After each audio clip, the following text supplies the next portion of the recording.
Alright, time to dive into the DJI Osmo 360. At this point, the leaks? Yeah, they're pretty much confirmed. We've now seen photos of the retail box, and those early rumors? Most of them are totally on the money. You've probably already seen the design floating around everywhere, so we're not going to spend time there. Honestly, if you've been following the rumors, you might know the exterior better than DJI's own marketing team. Let's jump into the good stuff.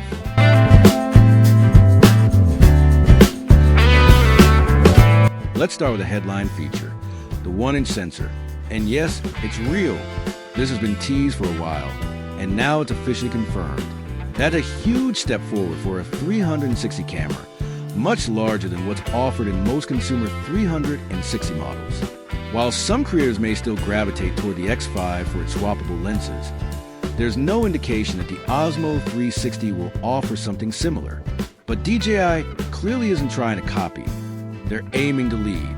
Another big confirmation, native 8K 360 degrees video at 30 frames per second.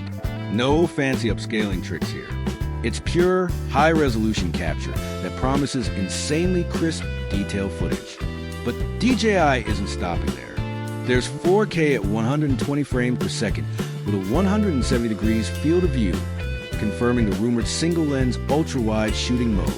Plus, leaks have also pointed to a 5K at 60 frames per second mode with a 155 degrees field of view.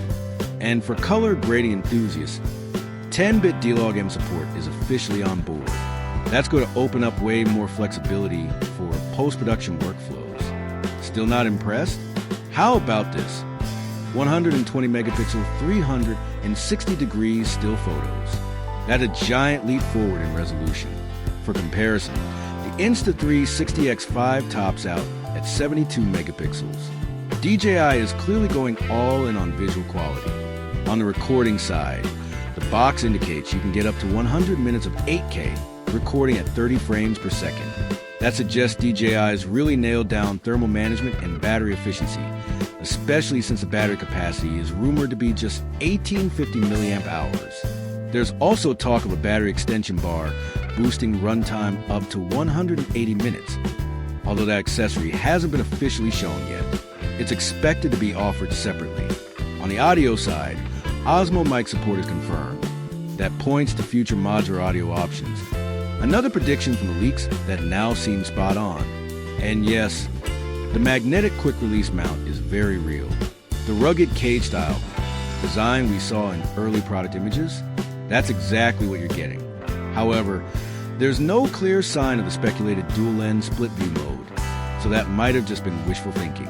As for bundles, two main kits are being mentioned, a standard combo and an adventure combo. The adventure version includes the upgraded battery case 2, the extended battery plus, and of course, the fan-favorite 1.2 meter invisible selfie stick. The standard kit, however, leaves out that stick. So, after months of speculation, nearly everything we expected about the DJI Osmo 360 has now been confirmed. DJI isn't just stepping into the 360 cam game. They're going full throttle, aiming squarely at competitors like Insta360 and GoPro. The Osmo 360 is shaping up to be a serious heavyweight in the action cam space. What do you think? Are you hyped yet? Or were you sold the moment you heard 1-inch sensor? Let us know down in the comments. A like or thanks really helps. Lens Loop, keep doing what we do. Catch you in the next one.